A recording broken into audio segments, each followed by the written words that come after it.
ஒரு காலத்துல ஒரு உணவுக்கார மன்னன் இனிப்புகளை ரசித்தார். அவரது சமையல்காரர் மிகுந்த உப்புடன் ஒரு தவறு செய்தார். கோபமடைந்த மன்னன், இந்த இனிப்பு என் விரலைப் போல இருக்கிறது என்று கூச்சலிட்டார் மற்றும் அதை எரிந்துவிட்டார். பயந்த சமையல்காரர் தண்டனைக்கு அஞ்சி உடனே அரண்மனையை விட்டு ஓடிவிட்டார். அமைச்சர் ஒரு திருடன் தப்பியதாக மன்னனிடம் தெரிவித்தார். என் விரல் இல்லை என்று மன்னன் பெருமையாக சொன்னார். மன்னனின் விரல் இல்லாததை பற்றி அவர் சந்தோஷமாக இருப்பதை அமைச்சர் புரிந்து கொள்ள முடியாமல் குழம்பினார். அடுத்த நாள் ராணி ஒரு புதிய சமையல்காரரை பாராட்டினார். என் விரலை திருட வேண்டாம் என்று மன்னன் நகைச்சுவையாக சொன்னார். குழப்பமடைந்த ராணி மன்னனின் வார்த்தைகளில் உள்ள நகைச்சுவையை புரிந்து கொள்ள முடியவில்லை.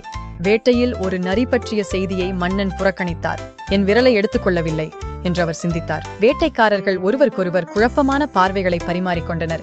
விரல் பற்றிய மன்னனின் பிடிவாதத்தை புரிந்து கொள்ள முடியவில்லை. ஒரு வாரம் கழித்து, நான் என் விரலை வெட்டவில்லை என்று மன்னன் அறிவித்தார். நீதிமன்றம் சிரித்தது.